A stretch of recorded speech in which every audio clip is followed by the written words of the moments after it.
En las arenas del tiempo de Egipto, un fantasma acecha la historia. Un faraón cuyo nombre fue borrado, cuyos monumentos fueron usurpados y cuyas estatuas fueron destrozadas en un acto de furia póstuma. ¿Qué crimen cometió este rey para merecer el olvido eterno? Su único pecado fue nacer mujer. Esta es la historia de Hatshepsut, la hija, esposa y regente que se atrevió a romper milenios de tradición. Se coronó a sí misma faraón, se ciñó la barba postiza y gobernó un imperio en su apogeo. Su obsesión no era solo el poder, sino la inmortalidad, una que buscó no en la conquista, sino en la piedra. Construyó templos tan magníficos que parecían brotar de la propia tierra, monumentos diseñados para que su leyenda durara más que el odio de sus enemigos. Pero, ¿pueden las piedras realmente hablar cuando las voces han sido silenciadas? Esta es la crónica de una lucha contra el olvido, la saga de la faraona obsesionada con la inmortalidad en piedra. En el corazón de Tebas, la capital más opulenta del mundo, nace una niña destinada a desafiar el tiempo. Su nombre es Hatshepsut. No es una princesa cualquiera. Es la hija de Thutmose I, un faraón guerrero que expandió las fronteras de Egipto hasta límites nunca vistos, y de la gran esposa real, Amose, portadora de la más pura sangre real. Desde su infancia, el aire que respira está cargado del aroma a incienso de los templos y del poder absoluto que emana del trono. A diferencia de otras niñas de la corte, Hatshepsut no es educada en las artes del hogar, sino en las del Estado. Su padre, reconociendo en ella una inteligencia y una voluntad de hierro inusuales, le permite acceder a una formación reservada a los herederos varones. Aprende a leer los jeroglíficos sagrados, estudia las estrategias militares de su padre y comprende los complejos entramados políticos que conectan el palacio con el poderoso clero de Amón-Ra en Karnak. Más tarde, para legitimar su propio ascenso, ella misma ordenará inscribir en piedra la historia de su nacimiento divino. Relatará cómo el propio dios Amón-Ra, adoptando la forma de su padre Thutmose I, visitó a su madre para concebirla. No era simplemente la hija de un faraón, era la progenie directa de un dios, una semilla divina plantada en el linaje real. Esta narrativa no es solo una muestra de piedad, es una calculada maniobra política. Desde joven, Hatshepsut comprende que el poder en Egipto no solo se conquista con ejércitos, sino que se construye con mitos, se solidifica con símbolos y se perpetúa en la piedra. Mientras sus medio hermanos, hijos de esposas menores, son entrenados para la guerra, ella es preparada para gobernar. Camina por los colosales pasillos de Karnak, sintiendo la mirada de los dioses sobre ella, no como una devota más, sino como una igual. El destino, sin embargo, es un río con corrientes impredecibles. A pesar de su linaje y su preparación, las leyes de los hombres y los dioses dictan que el trono de las dos tierras pertenece a un varón. Su brillante futuro parece destinado a brillar a la sombra de un hombre, un futuro que su espíritu indomable no está dispuesto a aceptar sin luchar. La muerte del gran Thutmose primero sume a la corte en una calculada ceremonia de duelo, y más importante, en una inminente crisis de sucesión. El heredero es Thutmose II, hijo de una esposa secundaria y medio hermano de Hatshepsut. Para fortalecer su frágil derecho al trono, la solución es evidente. Debe casarse con la portadora de la sangre real más pura, la hija del dios, Hatshepsut. Ella, que había sido preparada para gobernar, es relegada al papel de gran esposa real. El matrimonio es una unión de poder, no de pasión. Thutmose II es un hombre que vive a la sombra de su imponente padre. Las inscripciones y estatuas lo muestran con la pose tradicional de un faraón, pero los registros sugieren una figura enfermiza, de carácter menos decidido y físicamente débil. A su lado, Hatshepsut es una fuerza de la naturaleza, inteligente, ambiciosa y profundamente conocedora de los mecanismos del poder. No se contenta con ser una figura decorativa. Asume los importantes títulos religiosos de esposa del dios y mano del dios, que le otorgan una inmensa influencia sobre el clero de Amón, el estamento más rico y poderoso del reino. Mientras su esposo se ocupa de sofocar rebeliones menores en las fronteras, es Hatshepsut quien consolida las alianzas en Tebas, quien negocia con los sacerdotes y quien administra con astucia las vastas propiedades del templo. Se convierte en el verdadero pilar del reinado de su marido. Su presencia en las ceremonias no es la de una consorte sumisa, sino la de una socia indispensable. Cada gesto, cada palabra, está calculado para reforzar la estabilidad del trono, pero también su propia posición. El palacio bulle con susurros. Los cortesanos y los sacerdotes ven que la mente más brillante y la voluntad más fuerte no pertenecen al hombre que lleva la doble corona. Hatshepsut da a luz a una hija, Neferura, pero no al anhelado heredero varón. Thutmoses II engendra un hijo con una esposa menor, una concubina llamada Iset. Este niño, también llamado Thutmose, es la única garantía de continuidad dinástica. Pero el faraón está enfermo, su salud se desvanece con cada ciclo lunar, y el futuro de Egipto pende de un hilo. Hatshepsut observa, espera y planea, sabiendo que la debilidad de su esposo puede ser la puerta hacia su propio destino.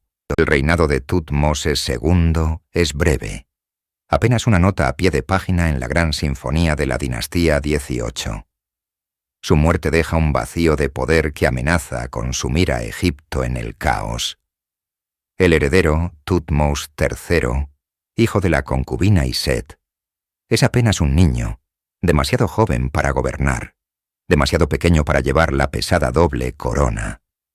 La tradición dicta que la reina viuda, Hatshepsut, asuma la regencia. Es su deber y su derecho. Para la corte y el pueblo, es la solución natural. La tía y madrastra del joven rey guiará el reino hasta que éste alcance la mayoría de edad. Pero Hatshepsut no tiene intención de ser una simple cuidadora del trono. Desde el primer día, gobierna no como una sustituta, sino como la autoridad suprema. Su título oficial es regente, pero sus acciones son las de un faraón. Ella es la que recibe a los embajadores extranjeros, la que aprueba los proyectos de construcción, la que comanda a los generales y la que preside las más sagradas ceremonias religiosas. El pequeño Thutmose III es educado como corresponde a un futuro rey, pero siempre a su lado, siempre un paso por detrás. En las representaciones oficiales se le muestra como un niño a los pies de su tía, una clara declaración visual de la jerarquía del poder. Para fortalecer su posición, Hatshepsut se rodea de un círculo de hombres leales y extraordinariamente competentes, hombres cuya carrera y fortuna dependen enteramente de ella. El más importante es Senenmut, un hombre de origen humilde cuya inteligencia y lealtad lo elevan a los más altos cargos del Estado. Es el arquitecto jefe, el tutor de su hija Neferura y su consejero más cercano. Su relación es tan estrecha que alimenta rumores en los pasillos del palacio durante siglos. Juntos, Hatshepsut y Senenmut administran un Egipto próspero y estable. La paz reina en las fronteras, el comercio florece y la riqueza fluye hacia las arcas del templo de Amón. Durante casi 7 años, Hatshepsut gobierna con una eficacia incuestionable, pero sigue siendo la sombra detrás del trono. Sin embargo, Con cada año que pasa, su ambición crece y la ficción de la regencia se vuelve más difícil de mantener. No es suficiente gobernar como un rey. Ella siente que debe serlo. 7 años de regencia han consolidado el poder de Hatshepsut. Egipto es estable, próspero y está en paz. Pero en la mente de la reina regente, una idea revolucionaria, casi una herejía, ha echado raíces. No le basta con ejercer el poder. Anhela poseerlo en su totalidad, con todos sus títulos, símbolos y rituales. Ser la mujer más poderosa de Egipto ya no es suficiente. Debe convertirse en un hombre a los ojos de los dioses y de la historia. El momento de la transformación es un acto de audacia política sin precedentes. Hatshepsut no da un golpe de estado. Reinterpreta la teología. Convoca a los más altos sacerdotes de Amón-Ra en el gran templo de Karnak y les presenta una revelación divina. Declara que un oráculo del propio dios Amón la ha proclamado como su sucesora elegida, no como regente, sino como faraón de pleno derecho. Es un movimiento genial y arriesgado. En lugar de desafiar a la religión, la utiliza como su arma más poderosa. Para justificar este salto sin precedentes, revive la historia de su nacimiento divino, ordenando que se talle en los muros de su futuro templo funerario, para que todos la vean. La narrativa es clara. Su padre no era Thutmose I, sino el mismo Amón-Ra. Su derecho al trono no provenía de su matrimonio o de su sangre real, sino directamente de la voluntad del rey de los dioses. La coronación es un evento que sacude los cimientos de la tradición egipcia. Ante la corte y el clero, Hatshepsut abandona sus títulos de reina y adopta la titulatura completa de un rey, incluyendo nombres como Maatkara, que significa «la justicia es el alma de Ra». Se presenta llevando los símbolos del poder faraónico, la doble corona del Alto y Bajo Egipto, el cetro y el mayal. Aunque inicialmente mantiene su apariencia femenina, el mensaje es inequívoco. Ya no es la viuda de Thutmose II, ni la regente de Thutmose III. Es su majestad, el rey de Egipto. Esta audaz maniobra no se produce sin oposición. Sin duda, facciones conservadoras de la corte y el ejército murmuran contra esta ruptura con el orden cósmico, con la Ma'at. Pero el control de Hatshepsut sobre el clero y la administración es absoluto. Ha neutralizado a sus rivales, ha premiado a sus leales y ha demostrado ser una gobernante eficaz. Por ahora, nadie se atreve a desafiarla abiertamente. La reina ha muerto. Larga vida al rey. Una vez coronada, Hatshepsut se enfrenta a un desafío monumental. ¿Cómo gobernar como un rey, siendo una mujer en un mundo que no concebía tal posibilidad? Su solución es una de las campañas de propaganda más brillantes de la antigüedad. No intenta cambiar las reglas, se transforma a sí misma para encajar en ellas. Comienza una metamorfosis visual radical. En las estatuas y relieves que encarga por todo Egipto, su imagen empieza a cambiar progresivamente. Sus rasgos se vuelven más angulosos, sus hombros se ensanchan, su cintura desaparece. Abandona el vestido ajustado de las reinas por el faldellín corto, el shendit, de los faraones. Lo más impactante es la adición de la barba postiza ceremonial, el símbolo inequívoco de la realeza masculina. No se trata de negar su feminidad en la vida real, sino de crear una imagen oficial que se ajuste al arquetipo del monarca. El rey de Egipto, por definición iconográfica, era un hombre.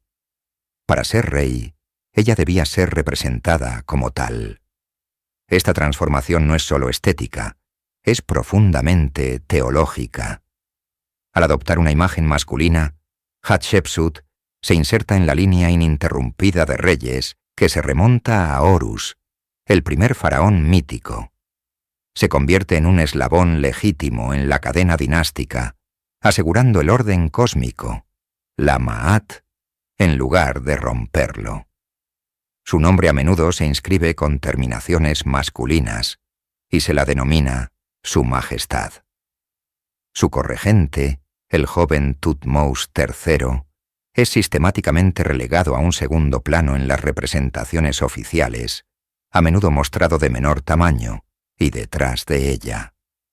Para cimentar su legado, inicia un programa de construcción sin precedentes desde los tiempos de las grandes pirámides.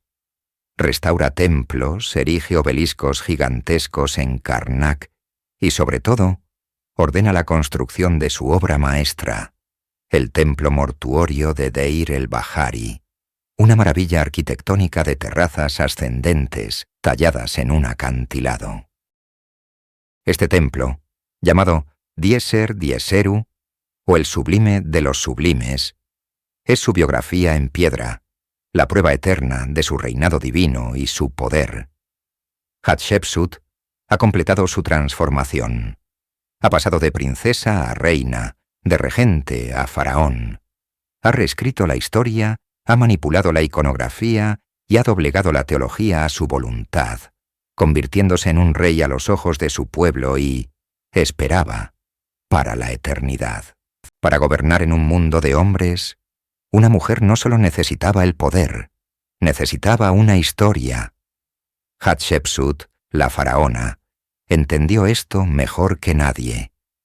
Su ascenso al trono desafiaba milenios de tradición.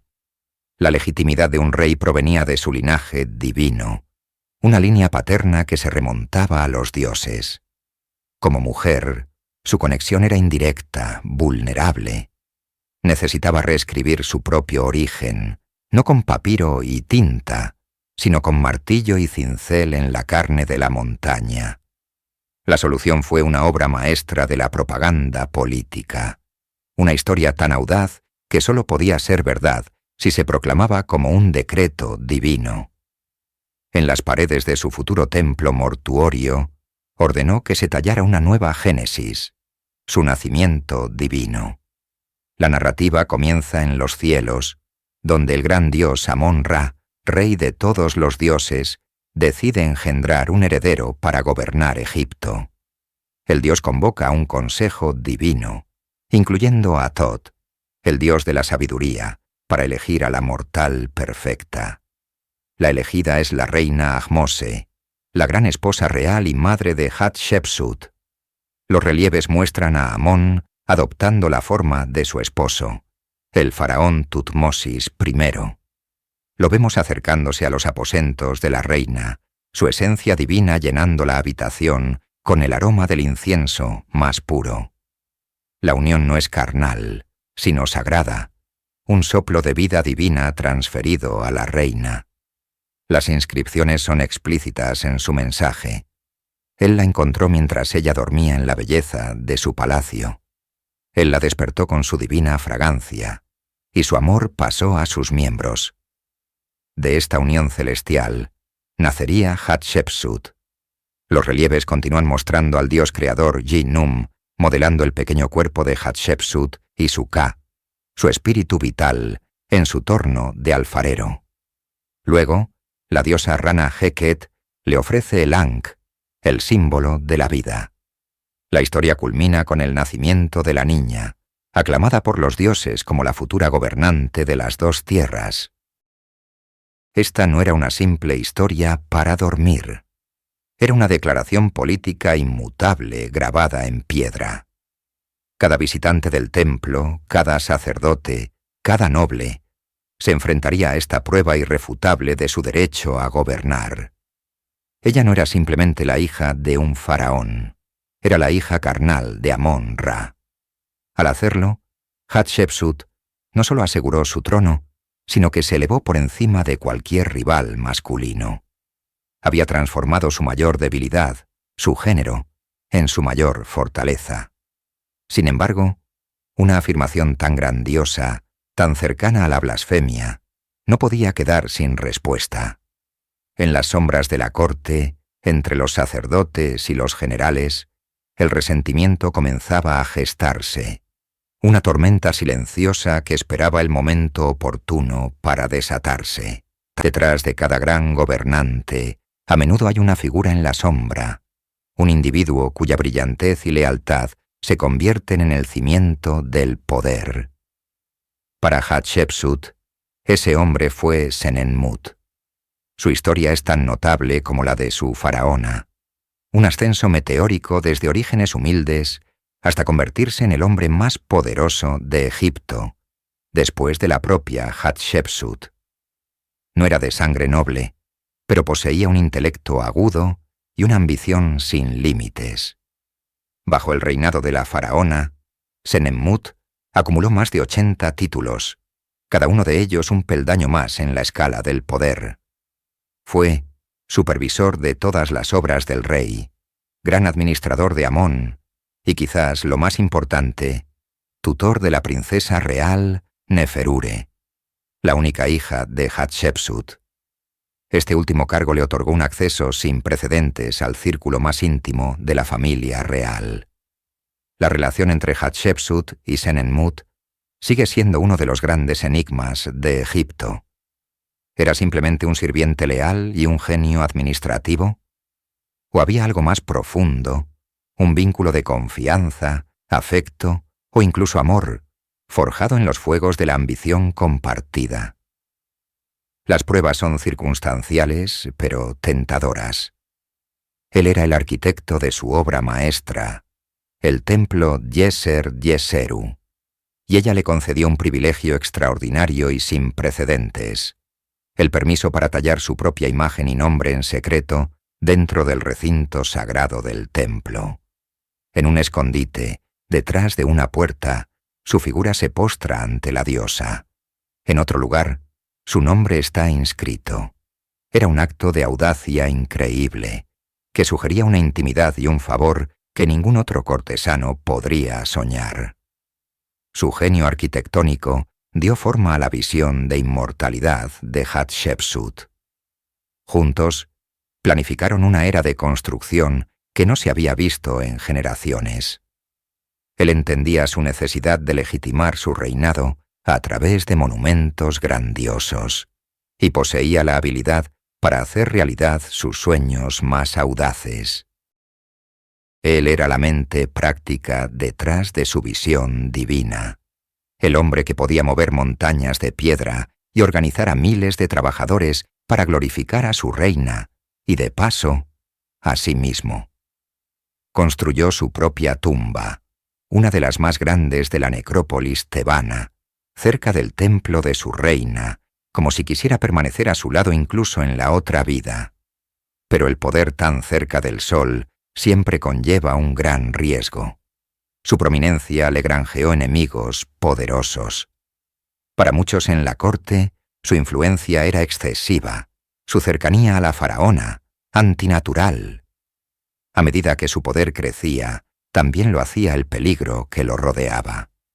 La historia de Senenmut, como la de muchos grandes hombres de la antigüedad, no tiene un final claro. Desaparece abruptamente de los registros históricos hacia el final del reinado de Hatshepsut.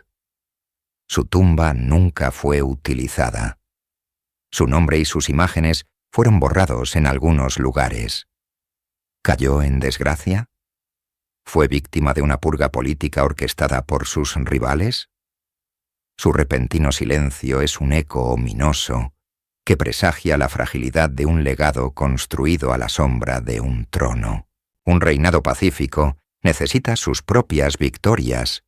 Sin conquistas militares que celebrar, Hatshepsut necesitaba un triunfo de otro tipo, uno que deslumbrara a su pueblo y demostrara el favor de los dioses. Su respuesta fue una de las hazañas más audaces de su tiempo. Una expedición comercial a la lejana y semimítica tierra de Punt. Para los egipcios, Punt era un lugar de leyenda, una tierra exótica en el borde del mundo conocido, la fuente de los tesoros más preciados de los dioses. Se creía que estaba en algún lugar al sur, a lo largo de la costa de África, pero el viaje era largo y peligroso. Ningún faraón había intentado una expedición a tan gran escala en siglos. Hatshepsut, fiel a su estilo, no presentó la misión como una empresa económica, sino como un mandato divino. En las paredes de su templo, los relieves proclaman que el propio Amón-Ra se le apareció y le ordenó: explora los caminos hacia Punt, abre las rutas a las terrazas de Mirra y trae para mí maravillas de la tierra de Dios. Se preparó una flota de 5 grandes barcos, cada uno de más de 20 metros de eslora, tripulados por más de 200 marineros, soldados y comerciantes. Zarparon desde el Nilo, fueron arrastrados por tierra a través del desierto hasta el Mar Rojo y se lanzaron a lo desconocido. Las tallas en Deir el-Bahari narran el viaje con un detalle sin precedentes. Muestran a los egipcios llegando a la exótica tierra, siendo recibidos por el rey de Punt, Pereju, y su notablemente corpulenta esposa, la reina Ati. Las escenas representan un intercambio pacífico y respetuoso. Los egipcios ofrecen armas y joyas, y a cambio, los habitantes de Punt cargan los barcos con sus riquezas. El botín era extraordinario. Montones de mirra y resina de incienso, la fragancia de los dioses, ébano, marfil, oro, cosméticos exóticos y animales vivos, como babuinos y leopardos. Pero el mayor tesoro eran 31 árboles de incienso vivos, con sus raíces cuidadosamente empaquetadas en cestas. Hatshepsut no solo quería el producto, quería la fuente, para poder cultivar la fragancia divina en el propio suelo de Egipto, en los jardines del templo de Amón. El regreso de la flota a Tebas fue una celebración triunfal. Una gran procesión llevó los tesoros al templo de Karnak, donde Hatshepsut los presentó como una ofrenda a su padre divino, Amón. La expedición fue un rotundo éxito propagandístico. Demostró la prosperidad y el poder de Egipto bajo su gobierno, su capacidad para alcanzar lo inalcanzable y, sobre todo, su conexión especial con los dioses. Al traer la tierra de Dios a Egipto, se reafirmó a sí misma como la más piadosa de los faraones, una gobernante que podía cumplir incluso los deseos más extravagantes de las deidades. Sin embargo, este triunfo pacífico contrastaba fuertemente con la tradición marcial de los faraones, un recordatorio sutil pero constante de que su reinado era diferente, una anomalía que sus sucesores podrían no estar dispuestos a tolerar. La inmortalidad de Hatshepsut no se buscaría en los campos de batalla, sino en las canteras de granito de Asuán y en las obras de construcción a lo largo del Nilo. Su reinado marcó el comienzo de una de las eras de construcción más prolíficas de la historia de Egipto. Era una faraona obsesionada con la piedra, con la idea de que lo que se construye en granito y arenisca perdura para siempre. Cada templo erigido, cada obelisco levantado, era un grito contra el olvido, un esfuerzo monumental para asegurar que su nombre y su rostro nunca fueran borrados del tiempo. Su ambición arquitectónica se extendió por todo el reino, pero su corazón estaba en Tebas, la capital religiosa. En el gran complejo del templo de Karnak, el hogar de su padre Amón-Ra, Hatshepsut dejó una marca indeleble. Ordenó la creación de 2 obeliscos de granito rojo, los más altos que el mundo había visto hasta entonces. Cada uno era un solo bloque de piedra de casi 30 metros de altura y más de 300 toneladas. Los relieves en su templo muestran la increíble hazaña de su transporte. Como fueron arrastrados desde la cantera de Asuán, cargados en una inmensa barcaza y transportados cientos de kilómetros río abajo hasta Tebas. Su erección fue una maravilla de la ingeniería antigua, un testimonio del poder organizativo y la riqueza de su gobierno. Una vez en pie, sus puntas, recubiertas de electrum, una aleación de oro y plata, captaban los primeros y últimos rayos del sol, actuando como faros divinos que conectaban la tierra con los cielos. Dentro de Karnak, también construyó la capilla roja, una exquisita capilla de cuarcita roja y granito negro destinada a albergar la barca sagrada de Amón.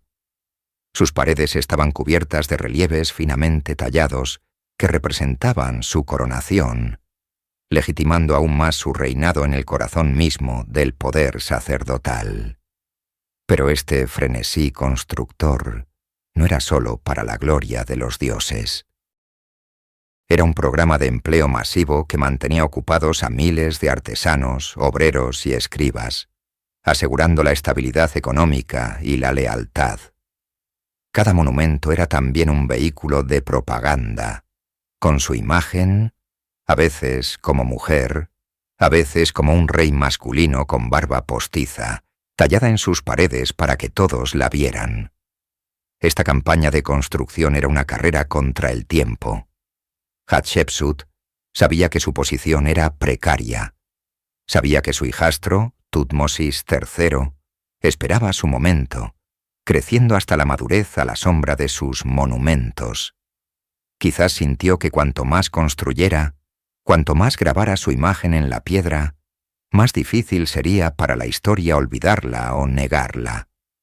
Era una apuesta desesperada por la permanencia, una creencia de que si su legado era lo suficientemente grande, lo suficientemente pesado, lo suficientemente visible, ni siquiera el resentimiento de un futuro faraón podría derribarlo. No podía saber cuán equivocada estaba. En la orilla occidental de Tebas, donde el sol se pone y comienza el viaje al más allá, se alza un monumento sin igual en la historia de la arquitectura. Es el templo mortuorio de Hatshepsut, una sinfonía de piedra caliza que ella llamó Yeser Yeseru, el más sagrado de los sagrados.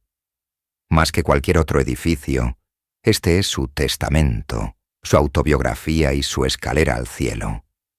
A diferencia de los templos macizos y cerrados de sus predecesores, Yeser Yeseru es una estructura de audaz elegancia y armonía. Diseñado por su gran arquitecto Senenmut, el templo no domina el paisaje, sino que se fusiona con él.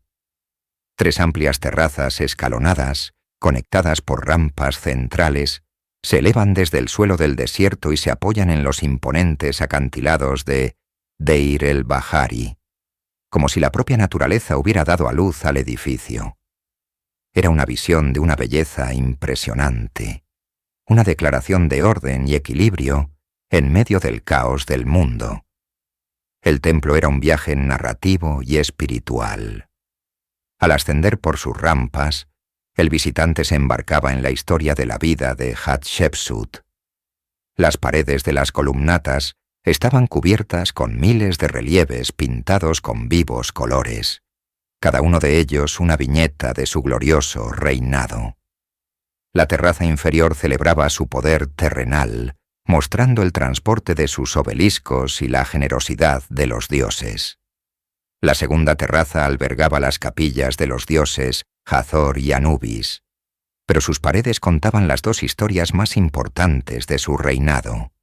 A un lado, la expedición divina a la tierra de Punt. Al otro, la historia sagrada de su nacimiento divino, la prueba irrefutable de que era la hija de Amón. La terraza superior era el santuario más sagrado, el corazón del complejo. Aquí se encontraba el santuario de Amón-Ra, excavado directamente en la roca del acantilado, un lugar donde el mundo de los vivos y el de los dioses podían encontrarse. El templo no era solo un lugar para honrar a la faraona después de su partida. Era una máquina de resurrección, diseñada para asegurar su renacimiento eterno y su deificación. En su apogeo, Yeser Yeseru bullía de vida. Sus terrazas estaban adornadas con los árboles de mirra traídos de Punt, llenando el aire con una fragancia divina. Estanques y jardines creaban un oasis en el desierto. Sacerdotes realizaban rituales diarios y durante las grandes festividades, como la hermosa fiesta del valle, la estatua de Amón de Karnak cruzaba el Nilo para visitar el templo, reafirmando el vínculo sagrado entre la faraona y su Padre divino. Aquí, en su obra maestra, Hatshepsut había creado su propio paraíso en la tierra, un monumento perfecto a una era dorada. Era la culminación de su ambición, la expresión última de su poder y piedad. Contemplando su templo, debió sentirse segura de que su legado era eterno, sin imaginar que dentro de sus muros sagrados, las semillas de la destrucción ya habían sido sembradas y que el futuro guardaba un silencio forzado para la faraona, que se atrevió a ser rey. El reinado de Hatshepsut no se definió por el estruendo de las batallas, sino por el murmullo de los mercados y el eco de los cinceles sobre la piedra. Mientras los faraones que la precedieron y sucedieron buscaron la gloria en la conquista, ella la encontró en la creación y el comercio. Su mayor logro diplomático y económico fue la legendaria expedición a la tierra de Punt, un lugar mítico y exótico, probablemente en la costa de la actual Eritrea o Somalia. Esta no era una misión de conquista, sino de descubrimiento y comercio. Una flota de 5 imponentes barcos, con sus velas henchidas por el viento del Nilo, zarpó hacia el sur, adentrándose en aguas desconocidas del Mar Rojo. Los relieves de su templo en Deir el-Bahari narran este viaje con un detalle sin precedentes. Muestran a los egipcios intercambiando bienes con el pueblo de Punt, liderado por su rey Perehu y su reina Ati. Las escenas son de mutuo respeto y asombro. Los barcos regresaron a Tebas cargados hasta los topes con tesoros que Egipto no había visto en generaciones. Trajeron incienso y mirra, resinas sagradas más valiosas que el oro, esenciales para los rituales en los templos. Transportaron árboles de mirra vivos, con sus raíces cuidadosamente empacadas, para ser plantados en los jardines de los templos de Amón, un acto de piedad y una proeza botánica. Llegaron cargamentos de ébano, marfil, oro, pieles de leopardo y animales exóticos como babuinos y jirafas. Este éxito rotundo no solo enriqueció las arcas del Estado y los templos, sino que también solidificó la legitimidad de Hatshepsut. Demostró que podía proveer a Egipto de una manera diferente, asegurando el favor de los dioses no a través de la guerra, sino garantizando que sus altares estuvieran siempre perfumados con el incienso más puro. La prosperidad se extendió por todo el reino. Con las arcas llenas, Hatshepsut financió el programa de construcción más ambicioso desde la época de las grandes pirámides. Obeliscos que arañaban el cielo, capillas exquisitas en Karnak y, sobre todo, su joya funeraria, el Djeser Djeseru. Ella estaba construyendo un Egipto a su imagen, pacífico, próspero y eternamente grandioso. Sin embargo, mientras las caravanas de la abundancia llegaban a Tebas, en los cuarteles, el joven heredero militar observaba y esperaba, aprendiendo una forma de poder muy diferente. Lejos de la opulencia de la corte y del aroma a incienso de los templos, crecía una fuerza silenciosa y contenida. Tutmosis III, el hijastro de Hatshepsut y por derecho de sangre, el verdadero heredero al trono, estaba llegando a la mayoría de edad. Mientras su madrastra gobernaba en una era de paz, él era educado en el arte de la guerra. Su infancia y adolescencia transcurrieron entre los soldados, en los campos de entrenamiento donde el sudor y la disciplina eran la moneda de cambio.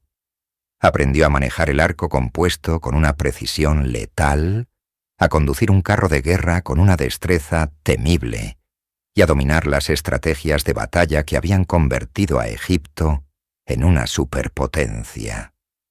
Los generales, hombres curtidos en campañas pasadas, veían en él no al niño apartado del trono, sino al futuro de la gloria militar de Egipto. Era el halcón esperando el momento de alzar el vuelo. Oficialmente, era corregente. Su nombre aparecía junto al de Hatshepsut en algunos monumentos, una concesión política para mantener la apariencia de legitimidad. Pero en la práctica, era una figura secundaria, un faraón en la sombra. Imaginen la frustración de este joven enérgico y ambicioso. Cada día veía a Hatshepsut presidir ceremonias, recibir embajadores y ordenar la construcción de maravillas. Todo ello mientras él, el destinado a liderar ejércitos, era relegado a un papel ceremonial. Su mundo no era el de los diplomáticos y arquitectos, sino el de los soldados que anhelaban la conquista y el botín. El ejército era su dominio, una esfera de poder casi independiente de la corte tebana. Allí, su autoridad era incuestionable. Sus comandantes le eran ferozmente leales, no solo por su linaje, sino por la promesa de futuras campañas que él representaba. Esta dualidad de poder creaba una tensión palpable en el corazón del imperio. Hatshepsut controlaba la riqueza y la religión, los pilares de la estabilidad interna. Pero Tutmosis controlaba la espada de Egipto, la herramienta de su expansión y defensa. No hubo una rebelión abierta, ni un desafío directo. Tutmosis fue paciente, aprendiendo, observando y consolidando su base de poder. Sabía que su momento llegaría. Cada obelisco que Hatshepsut erigía era un recordatorio de su poder presente, pero cada maniobra militar que Tutmosis supervisaba era una preparación para el futuro inevitable. Los años centrales del reinado de Hatshepsut fueron un delicado acto de equilibrio sobre una cuerda floja política. En la superficie, Egipto presentaba una imagen de unidad inquebrantable. La corregencia de la tía y el sobrino, la sabiduría de la experiencia guiando la energía de la juventud. Los relieves oficiales los mostraban juntos, haciendo ofrendas a los dioses, dos faraones gobernando en armonía. Pero la realidad tras los muros de palacio era mucho más compleja. Era un juego de poder silencioso, una partida de ajedrez jugada con decretos, nombramientos y gestos simbólicos. Hatshepsut, en la plenitud de su poder, controlaba firmemente el aparato estatal. Su círculo íntimo, con figuras como el gran arquitecto Senenmut, gestionaba la administración, los proyectos de construcción y las finanzas del reino. El poderoso clero de Amón-Ra, enriquecido por su generosidad, era su principal aliado, otorgándole una legitimidad divina que era difícil de desafiar. Ella era la encarnación del orden cósmico, el Ma'at, y su reinado de paz era la prueba. Por otro lado, Tutmosis III, ya un hombre maduro, era la personificación del poder marcial. Aunque apartado del centro de la toma de decisiones políticas, era el comandante en jefe indiscutible del ejército. Sus generales y soldados veían en él la promesa de volver a las gloriosas campañas en Siria y Nubia, de expandir las fronteras y llenar los cuarteles con el botín de guerra. Este descontento latente entre los militares, que se sentían infrautilizados en una era de paz, era el principal activo de Tutmosis. La tensión se manifestaba en sutilezas. Un nombramiento clave para un puesto administrativo iba a un leal a Hatshepsut. Un ascenso en la jerarquía militar recaía en un hombre de confianza de Tutmosis. En las festividades públicas, sus apariciones conjuntas estaban coreografiadas a la perfección, pero los observadores atentos podían percibir la distancia, la formalidad forzada. ¿Hablaban a solas? ¿Discutían sobre el futuro del imperio? La historia no registra sus conversaciones privadas, pero podemos imaginar el peso de lo no dicho entre ellos. Ella, la guardiana de la estabilidad. Él, el campeón de la expansión. Dos visiones para Egipto coexistiendo bajo el mismo sol, pero en esferas separadas. La pregunta que flotaba en el aire de Tebas no era si este equilibrio se rompería, sino cuándo y cómo. Cada año que pasaba, Tutmosis se hacía más fuerte, su paciencia más profunda y la lealtad del ejército más sólida. La gran faraona, constructora de un legado de piedra, debía sentir cómo el tiempo, su aliado durante tanto tiempo, comenzaba a volverse en su contra. El crepúsculo del reinado de Hatshepsut no fue una caída abrupta, sino un lento desvanecimiento, una puesta de sol tan majestuosa como el amanecer que lo había precedido. En sus últimos años, la faraona parecía cada vez más consumida por una única obsesión: asegurarse de que su nombre y su historia sobrevivieran a la erosión del tiempo y a la ambición de los hombres. Su frenesí constructor alcanzó su cenit. El templo de Deir el-Bahari, su Yeser Yeseru, o Sublim de los sublimes, se convirtió en el centro de sus esfuerzos. Supervisaba cada detalle, asegurándose de que los relieves narraran su versión de la historia. Su nacimiento divino, su coronación sancionada por Amón, su expedición triunfal a Punt. Era su autobiografía en piedra, un mensaje dirigido a la eternidad. Sin embargo, las grietas comenzaban a aparecer en los cimientos de su poder. Su más fiel aliado y posible confidente, Senenmut, desaparece de los registros históricos alrededor del año 16 de su reinado. Las razones son un misterio. ¿Cayó en desgracia? ¿O simplemente falleció de causas naturales?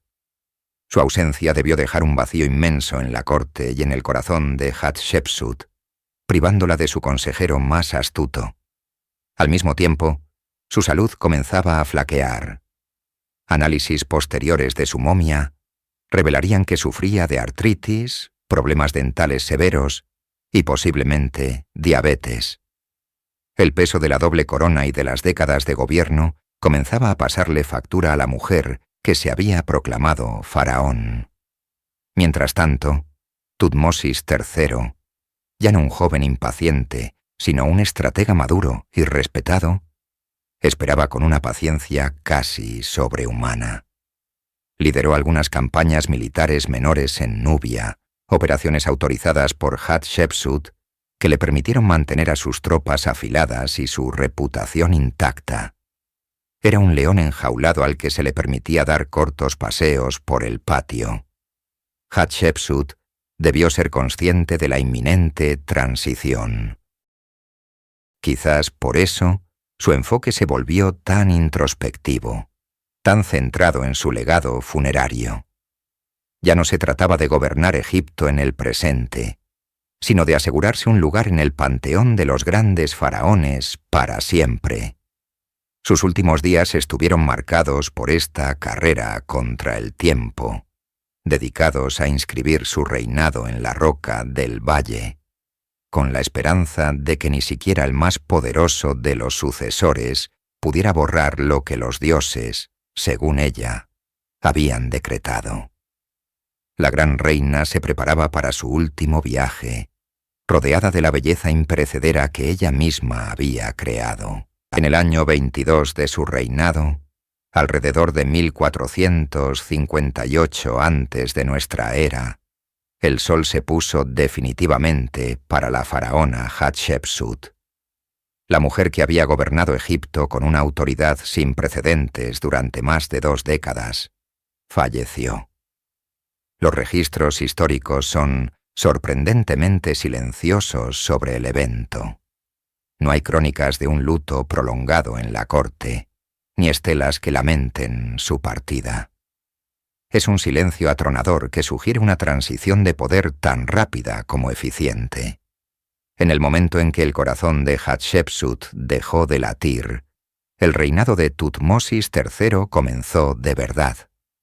El faraón en la sombra finalmente salió a la luz, no como corregente, sino como el único y absoluto señor de las 2 tierras.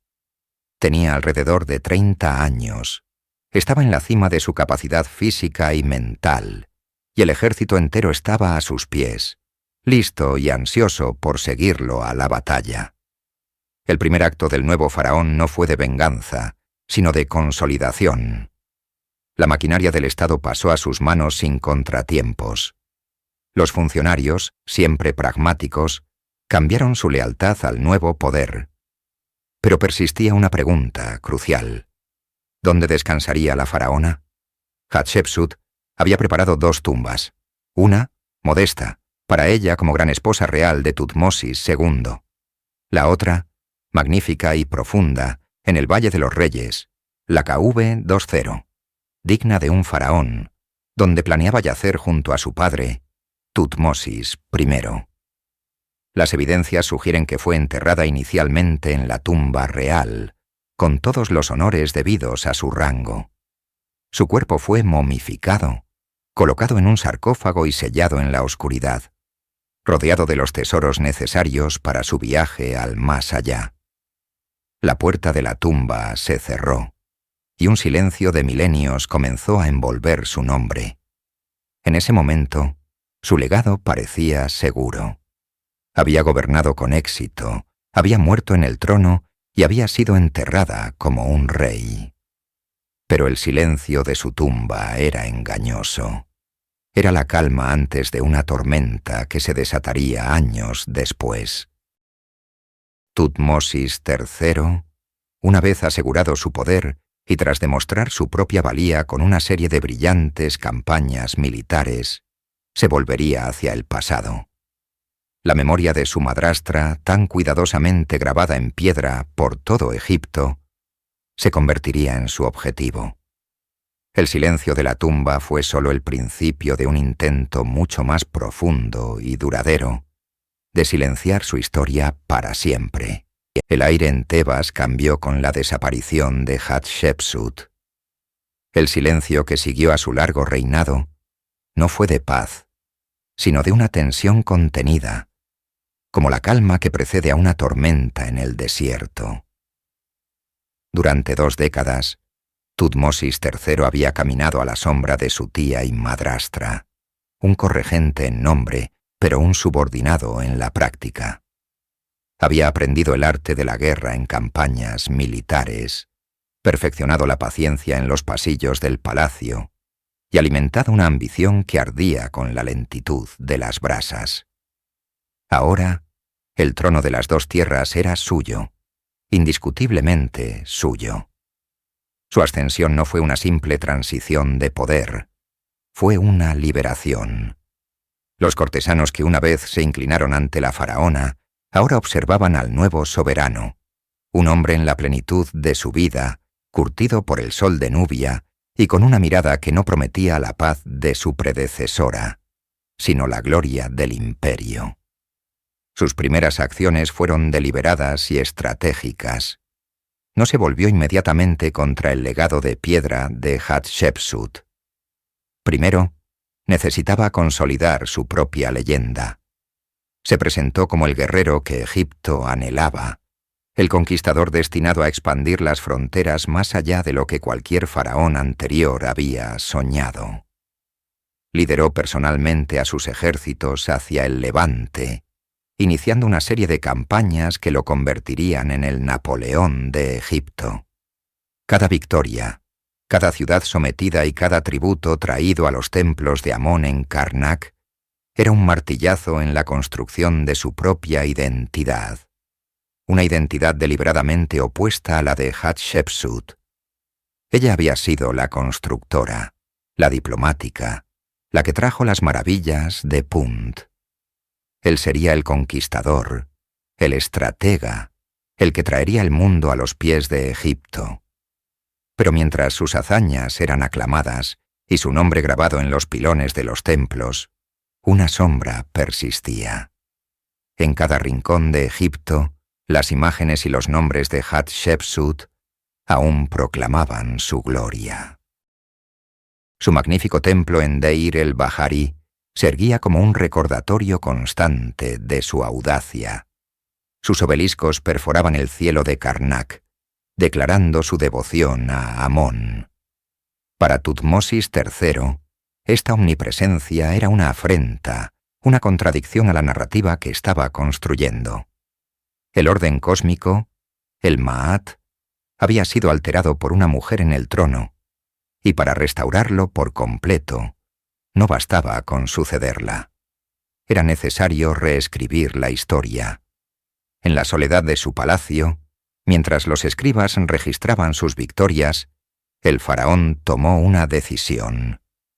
La venganza no sería un acto de pasión impulsiva, sino una campaña tan metódica y calculada como sus estrategias militares. La memoria de Hatshepsut, tan cuidadosamente labrada en granito y arenisca, debía ser desmantelada, piedra por piedra, hasta que solo quedara el silencio. La orden se extendió por todo el valle del Nilo, desde las canteras de Asuán hasta los templos del delta. No fue un edicto público proclamado con trompetas, sino un susurro que pasó de visir a supervisor, de arquitecto a capataz. Equipos de obreros, hombres cuyos padres quizás habían ayudado a erigir los monumentos que ahora debían profanar, fueron enviados a una misión sin precedentes: borrar a una reina de la existencia. La campaña de Tutmosis III contra la memoria de Hatshepsut fue una operación de una escala y una minuciosidad asombrosas. Fue la institucionalización del olvido. El epicentro de esta furia iconoclasta fue el complejo de templos de Karnak y, sobre todo, la joya arquitectónica de Hatshepsut, el Yeser Yeseru en Deir el-Bahari. Allí, donde cada pared contaba la historia de su nacimiento divino y su expedición a Punt, los martillos y cinceles comenzaron su implacable trabajo. El sonido metálico resonaba en los patios sagrados, un eco sombrío que despojaba a la piedra de su santidad. Los cartuchos que contenían su nombre de trono, Matkara, fueron sistemáticamente cincelados, dejando cicatrices rectangulares en la superficie lisa de la piedra caliza. Sus retratos, que la mostraban como un faraón masculino con la barba postiza y el tocado nemes, fueron raspados o remodelados para parecerse a Tutmosis I, Tutmosis II o el propio Tutmosis III. Era un intento desesperado por insertar a los hombres de su linaje en los espacios que ella había reclamado. Las estatuas sufrieron un destino aún más brutal. Cientos de esculturas de granito y arenisca que representaban a la reina en diversas formas, como faraón, como una esfinge serena, o en ofrenda a los dioses, fueron derribadas de sus pedestales. No fueron simplemente destruidas, sino ceremonialmente desfiguradas, un acto simbólico para anular su poder en el más allá. Luego, fueron arrastradas y arrojadas a un pozo cerca del templo, un entierro masivo destinado a sepultar su imagen para siempre. La motivación de Tutmosis III sigue siendo un tema de intenso debate entre los historiadores. ¿Fue un acto de pura venganza personal? ¿La retribución de un hombre que esperó 20 años para gobernar solo? ¿O fue un cálculo político frío y pragmático? Al eliminar a una exitosa gobernante femenina, aseguraba que ninguna otra mujer se atreviera a seguir su ejemplo, solidificando así la línea de sucesión patrilineal. Quizás fue una mezcla de ambas cosas. Una necesidad política impulsada por un resentimiento personal profundo. Fuera cual fuera la razón, el resultado fue devastador. Donde antes se leía el nombre de Hatshepsut, ahora había un vacío. Sus obeliscos en Karnak fueron amurallados, ocultos a la vista. Su historia fue borrada de las listas reales oficiales. La faraona que había construido para la eternidad estaba siendo condenada a un olvido eterno, su legado reducido a escombros y a un silencio de piedra.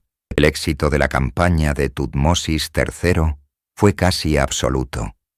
Durante casi 3 milenios, Hatshepsut desapareció. Su nombre se desvaneció de la conciencia de su propio pueblo y, con el tiempo, de los anales de la historia. La conspiración de silencio funcionó a la perfección.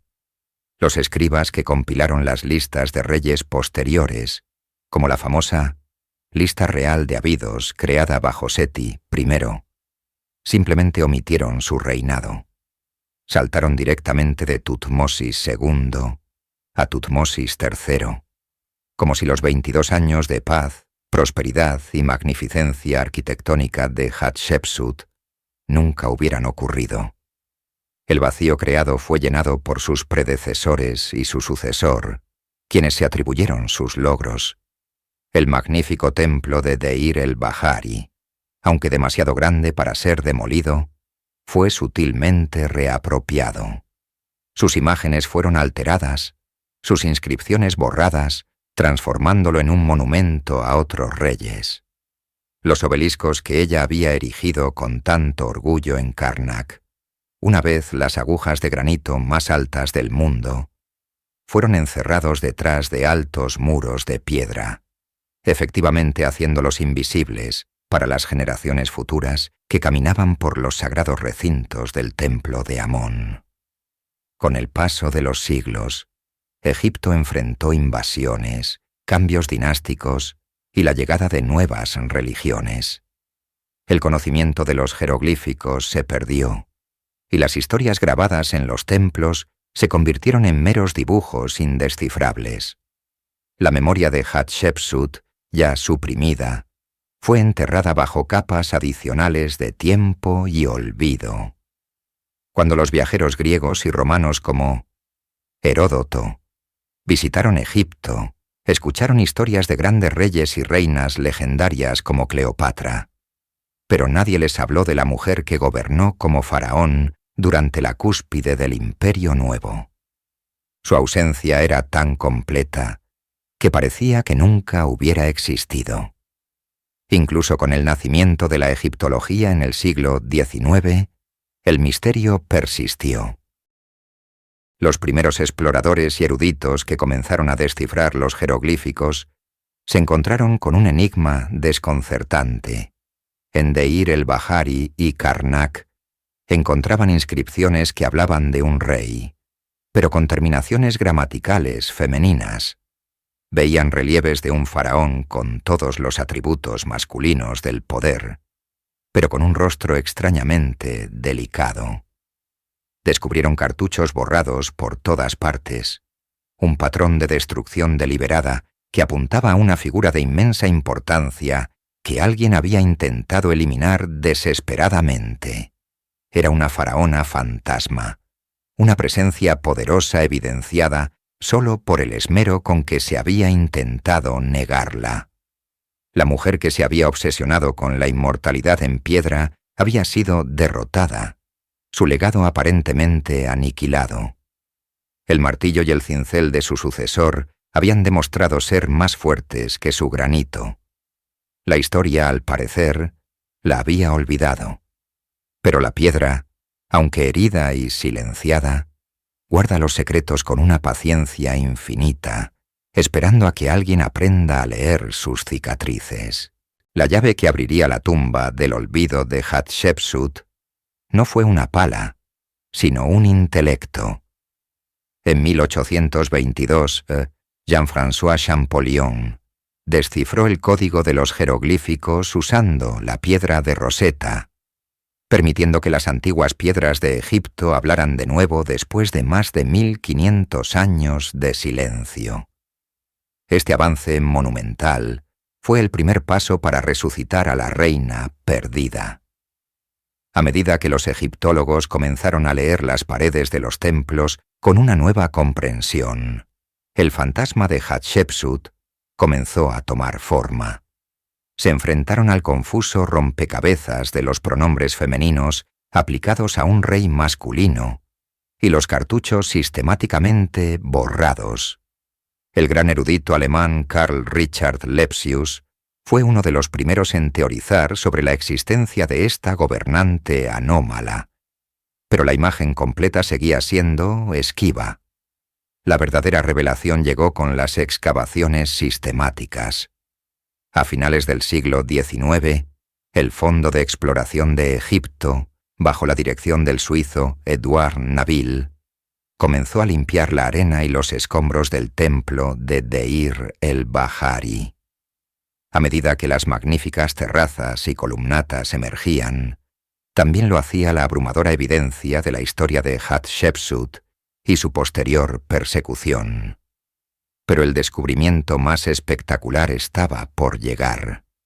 Entre 1926 y 1929, una expedición del Museo Metropolitano de Arte de Nueva York, dirigida por Herbert Winlock, hizo un hallazgo asombroso. Cerca de la calzada que conducía al templo, encontraron un enorme pozo lleno hasta el borde con los fragmentos destrozados de cientos de estatuas de Hatshepsut. Eran las mismas estatuas que los obreros de Tutmosis III habían derribado y enterrado 2 milenios antes. El acto de destrucción, destinado a borrarla, se había convertido irónicamente en el medio de su preservación. Protegidos de los elementos y de los posteriores destructores de templos, los fragmentos conservaban sus colores y detalles finos. Los arqueólogos, como si estuvieran ensamblando el rompecabezas más importante de sus vidas, comenzaron a reconstruir las estatuas. De los escombros del odio surgió el rostro sereno y poderoso de la reina. La vieron representada en todas las etapas de su transformación, como una reina, como una esfinge, y finalmente, como un faraón masculino en todo su esplendor. La evidencia era irrefutable. Egipto no solo había tenido una reina poderosa, sino una mujer que había reinado como un rey de pleno derecho, adoptando toda la iconografía del poder. La historia tuvo que ser reescrita. El nombre de Hatshepsut, Maatkara, fue restaurado en los libros de historia. Su reinado fue reconocido como una era de gran logro artístico y económico. El intento de Tutmosis III de borrarla había fracasado de manera espectacular. La piedra, el material que ella eligió para su inmortalidad, había cumplido su promesa. Había guardado su secreto el tiempo suficiente para que el mundo estuviera listo para escucharlo. La leyenda había sido redescubierta. Su nombre volvía a resonar en los pasillos de su propio templo. Pero una pieza final del rompecabezas aún faltaba. ¿Dónde estaba la propia reina? Durante décadas, la ubicación del cuerpo de Hatshepsut fue uno de los mayores misterios sin resolver de la egiptología. Su tumba en el Valle de los Reyes, la KV-20, fue encontrada vacía de su ocupante real. La reina que había dejado una marca tan indeleble en el paisaje de Egipto parecía haberse desvanecido en el aire. La respuesta llegó en 2007, no a través de la pala y el cepillo, sino con la tecnología del siglo XXI. El egiptólogo Zahi Hawass centró su atención en una momia no identificada, conocida como KV-60A, que yacía anónimamente en el tercer piso del Museo Egipcio de El Cairo. La momia era de una mujer anciana, robusta, con el brazo izquierdo doblado sobre el pecho en una pose real. La pista crucial no estaba en la tumba, sino en una pequeña caja de madera con el cartucho de Hatshepsut que contenía sus órganos momificados. Dentro de esa caja, junto a un hígado, se encontró un solo diente molar. Los científicos llevaron un escáner de tomografía computarizada al museo y examinaron la momia anónima. El escaneo reveló un hueco en la mandíbula superior de la mujer. Al comparar el diente de la caja con el hueco en la mandíbula de la momia, la coincidencia fue perfecta. Después de más de 3 milenios, Hatshepsut había sido encontrada. El descubrimiento nos dio una conexión física e íntima con ella. La mujer que había sido una figura casi mítica, definida por estatuas idealizadas, se reveló como una persona real. Los análisis sugirieron que murió alrededor de los 50 años, posiblemente por complicaciones de la diabetes y una enfermedad ósea. Su cuerpo contaba una historia de vida, no solo de poder. Con este último capítulo de su historia revelado, podemos evaluar su verdadero legado. ¿Fracasó en su búsqueda de la inmortalidad? Tutmosis III ganó la batalla a corto plazo, borrando su nombre durante milenios, pero la guerra por la memoria la ganó Hatshepsut. Su obsesión por construir en piedra, por grabar su historia en materiales imperecederos, fue su salvación. Sus templos y obeliscos eran demasiado grandes para ser completamente destruidos. Las cicatrices que dejaron los cinceles de su sucesor se convirtieron en las pistas que llevaron a su redescubrimiento. Hoy, irónicamente, Hatshepsut es una de las faraonas más famosas. Su historia de audacia y ambición resuena en todo el mundo, mientras que muchos otros reyes masculinos permanecen en la oscuridad. Ella demostró que una mujer podía gobernar Egipto con la misma eficacia, si no más, que un hombre, presidiendo una era de paz y una explosión de creatividad artística. Su legado no es solo el magnífico templo de Deir el-Bahari, sino la poderosa idea de que el poder no tiene género. Es la prueba de que un legado construido con suficiente audacia y en un material lo suficientemente duradero puede sobrevivir incluso al intento más decidido de borrarlo. Hatshepsut talló su historia en la eternidad y al final, la eternidad le respondió.